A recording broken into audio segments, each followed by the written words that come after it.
Sa wakas, nakahanap na din ako ng condiments container na hindi basta-basta natatapon. Kahit itaob mo, hindi basta-basta yan matatapon kung hindi mo ipe-press. Ang galing kasi less kalat talaga yung ganito.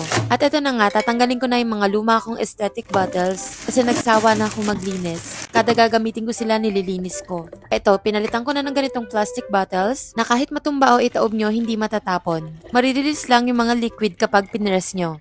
Mas okay to kasi hindi na magkakalat lalo na tong soy sauce. Ito kasi yung pinakamakalat dun sa mga bottles ko sa likod. Wala na din madaming arte kung ano-ano. Simpleng bottle lang siya, and white pa din naman. Pasok pa din sa mga aesthetic dyan. Nilagyan ko na lang ng label gamit yung printer ko. And nakakatuwa guys, kasi sa soy sauce ko talaga siya tinry ialog-alog. And hindi talaga siya tumatapon or kahit konting leak wala. Kaya tuwang-tuwa ako. Super kalat kasi nitong mga luma kong container. Kada gagamitin ko, nagpupunas ako ng tissue. Pero ito, kahit itaob-taob mo ng ganyan, kahit mataob yan, unless i-press mo, hindi talaga siya natatapon or nagli-leak.